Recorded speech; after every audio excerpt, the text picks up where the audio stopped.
नमस्कार मित्रों, history research point पर आप सभी का स्वागत करता हूं। असिस्टेंट प्रोफेसर हिस्ट्री का लेक्चर्स वीडियो चल रहा है और यह लेक्चर संख्या 7 है मित्रों। अगर इसके पहले का वीडियो अगर आप लोगों ने नहीं देखा है तो प्लेलिस्ट में जाइएगा। असिस्टेंट प्रोफेसर हिस्ट्री लेक्चर्स के नाम से प्लेलिस्ट बनी हुई है, प्लेलिस्ट में जाइएगा और सभी वीडियो को देखिएगा। आइए, यह लेक्चर संख्या 7। जो लोग हमारे कोर्स को ज्वाइन करना चाहते हैं हमारे कोर्स को ज्वाइन कर सकते हैं। हमारा ऑफिशियल व्हाट्सएप नंबर 8318397276 हमारा ऑफिशियल व्हाट्सएप नंबर है। डिस्क्रिप्शन में हमारा ऑफिशियल व्हाट्सएप नंबर है और यहाँ पर भी हमारा ऑफिशियल व्हाट्सएप नंबर शो हो रहा है।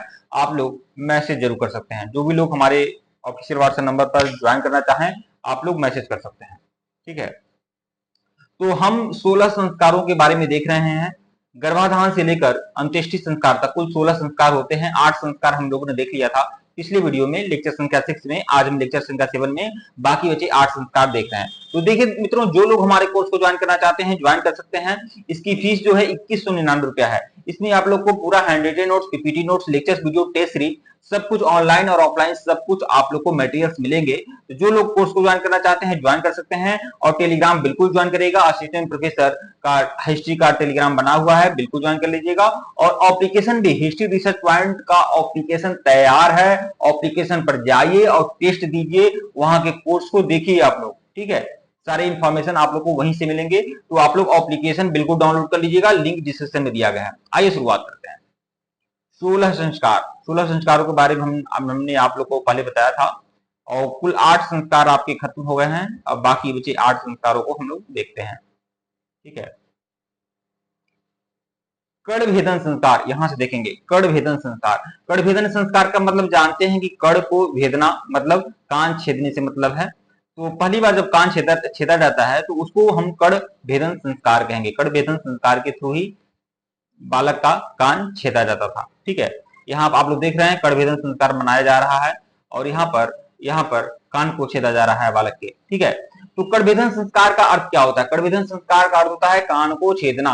और अच्छा, कान को छेदा क्यों जाता था? क्योंकि देखिए इस समय के हिसाब से तो कान नहीं छेदा जाता है, लेकिन पहले कान छेदा जाता था। उसके पीछे कई सारा रीजन होता था। इसके पीछे सबसे बड़ा रीजन ये होता था आभूषण पहनने के लिए, ज्वेलरी पहनने के लिए कान को छेदा जाता था। केवल महिला का कान नहीं छेदा जाता था और तो पुरुष का भी कान छेदा जाता था। ठीक है, तो इसका पहले सबसे बड़ा कारण यह था आभूषण पहनने के लिए कान को छेदा जाता था। दूसरा, कान छेदने से ज्योतिषानुसार राहु और केतु के बुरे प्रभाव बंद हो जाते हैं। बताइए, राहु और केतु के बुरे प्रभाव बंद हो जाते हैं। अगर कान को छेद दिया जाता है तो इन ग्रहों के जो बुरे प्रभाव हैं वह बंद हो जाते हैं। तीसरा यह है कि एक्यूपंक्चर होता है जिससे मस्तिष्क तक जाने वाली नसों में रक्त का प्रवाह ठीक होने लगता है और मस्तिष्क तक जाने वाली जो नसों में रक्त का प्रवाह ठीक होने लगता है। चौथा, श्रवण शक्ति बढ़ती है, मतलब कान छेदने से सुनने की जो क्षमता है वह आपकी बढ़ती है। ठीक है, और कई रोगों के रोकथाम के लिए भी जरूरी है कान छेदना। ठीक है, और फिर देखिए कान छेदने से क्या होता है, यौन इंद्रियां जो हैं वो पुष्ट होती हैं। जो यौन जनेंद्रियां हैं, प्राइवेट पार्ट्स हैं, वो भी पुष्ट होते हैं तो ये कान छेदने से ही। तो बताइए, इतने सारे लाभ थे कान छेदने के और इसीलिए हमारे पूर्वजों ने यह 16 संस्कारों में यह भी एक संस्कार बनाया, कणभेदन संस्कार। ठीक है, आज भी बड़े बुजुर्ग जो हैं आपको गांव मोहल्ले में पता करिएगा उनकी कान छेदाई हुई होगी। ठीक है, कुछ लोग मिल जाते हैं ऐसे। अब तो लोग क्या है, अब तो फैशन में लोग कान छेदते हैं।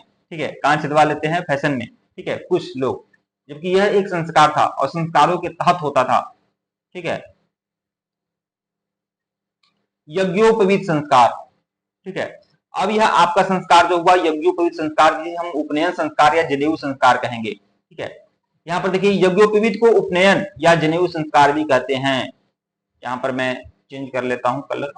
देखिए यज्ञोपवीत संस्कार को क्या बोलेंगे, उपनयन संस्कार या जनेऊ संस्कार। प्रत्येक हिंदू को यह संस्कार करना चाहिए।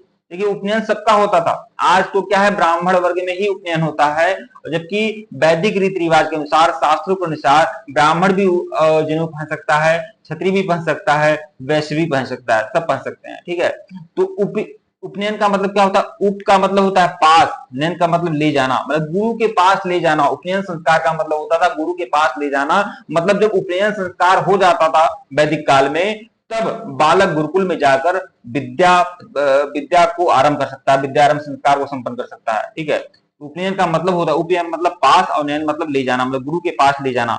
उपनयन संस्कार होता था। आज भी यह परंपरा है। जनेऊ यानी यज्ञोपवीत में 3 सूत्र होते हैं। देखिए 3 धागे होते हैं जनेऊ में, ठीक है, ठीक है। जो 3 धागे होते हैं ये ब्रह्मा विष्णु महेश का प्रतीक होते हैं। इस संस्कार में शिशु को बल, देखिए यज्ञोपवीत संस्कार से शिशु को बल, ऊर्जा और तेज की प्राप्ति होती है, इसलिए यह संस्कार करना चाहिए, ठीक है। आगे का जो संस्कार है वेदारंभ संस्कार, हमने आपको बताया कि यज्ञोपवीत संस्कार के बाद ही बालक गुरुकुल में प्रवेश करता था और गुरुकुल में जाता था जब, तो उसका एक और संस्कार होता था वेदारंभ संस्कार, ठीक है। तो इसके अंतर्गत व्यक्ति को वेदों का ज्ञान दिया जाता था, वेदों का ज्ञान दिया जाता था वेदारंभ संस्कार के तहत। हिंदू धर्म के 16 संस्कारों में से एक है वेदारंभ संस्कार। इस संस्कार में व्यक्ति को वेदों का ज्ञान दिया जाता था और वेदों का औपचारिक अध्ययन शुरू किया जाता था। अब आपका है केशांत संस्कार। केशांत संस्कार का मतलब क्या? जब बालक गुरुकुल में ही रहता था, आप जानते हैं गुरुकुल में ही रहता था बालक, 25 वर्ष तक गुरुकुल में ही रहकर पढ़ाई करता था, तो उस समय उसे बहुत सारे दाढ़ी के बाल, मूंछ के बाल या सर के बाल बहुत बड़े बड़े हो जाते थे, ठीक है। तो पहली बार जो बाल काटे जाते थे गुरुकुल में उसे हम केशांत संस्कार बोलेंगे। तो केशांत का मतलब होता है, अर्थ होता है बालों का अंत करना, इसे या समाप्त करना। तो विद्या अध्ययन के पूर्व भी केशांत या कहे कि मुंडल किया जाता था। शिक्षा प्राप्ति के पहले शुद्धि जरूरी थी, ठीक है। तो विद्या अध्ययन से पहले आप जानते हैं कि मुंडन संस्कार तो होता ही था, केशांत संस्कार, लेकिन शिक्षा प्राप्ति के पहले भी शुद्धि जरूरी थी ताकि मस्तिष्क ठीक दिशा में काम करे। प्राचीन काल में गुरुकुल से शिक्षा प्राप्ति के बाद भी केशांत संस्कार किया जाता था। उसके बाद आएगा समावर्तन संस्कार। समावर्तन संस्कार का मतलब बालक जब गुरुकुल से शिक्षा प्राप्ति के बाद घर को लौटना होता था तो पार्टी दी जाती थी, ठीक है। क्या बोलते हैं उसे?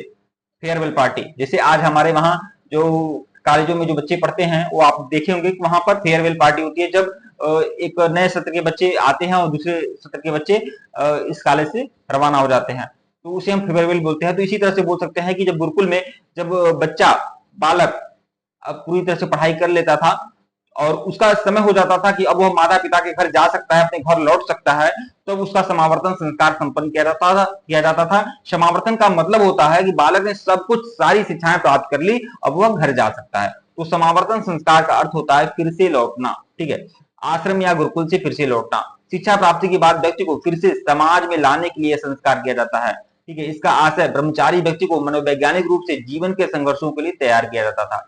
समावर्तन संस्कार का मतलब बालक ने गुरुकुल में शिक्षा प्राप्त कर ली, अब वह देश और समाज में लौट आएगा, ठीक है। अगला जो संस्कार है वह है आपका विवाह संस्कार। विवाह संस्कार सबसे महत्वपूर्ण संस्कार है और हिंदू धर्म में विवाह को 16 संस्कारों में एक माना जाता है। विवाह संस्कार की कुछ खास बातें भी हैं, ठीक है।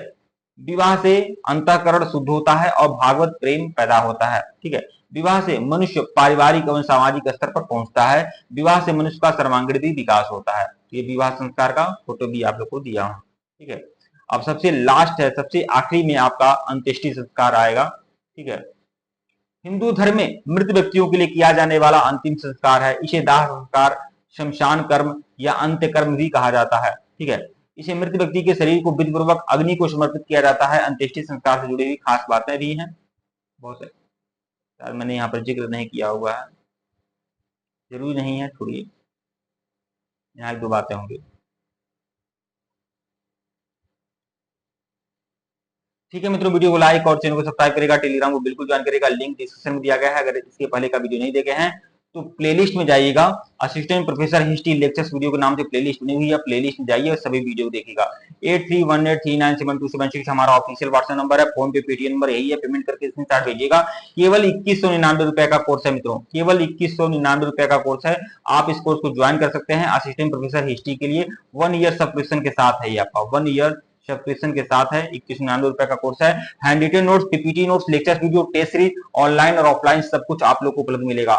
टेलीग्राम को बिल्कुल ज्वाइन करेगा, असिस्टेंट प्रोफेसर हिस्ट्री का टेलीग्राम बनाया गया है, बिल्कुल ज्वाइन करिए। और आप लोग एप्लीकेशन को बिल्कुल डाउनलोड कर लें, एप्लीकेशन का लिंक डिस्क्रिप्शन में दिया गया है। धन्यवाद आप लोग को।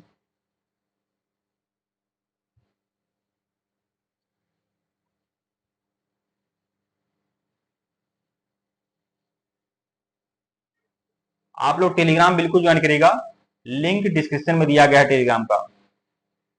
और हिस्ट्री रिसर्च पॉइंट हमारा एक एप्लीकेशन है, हिस्ट्री रिसर्च पॉइंट, उसमें असिस्टेंट प्रोफेसर हिस्ट्री का पूरा लेक्चर्स वीडियो आपको मिलेगा, वहां पर लेक्चर्स वीडियो में मिलेंगे। पेड कोर्स है 2199 का, ठीक है। उसके बारे में सूचना आप लोग को मिल जाएगी। आप लोग हमारे ऑफिशियल व्हाट्सएप नंबर पर मैसेज करके जानकारी प्राप्त कर सकते हैं। धन्यवाद।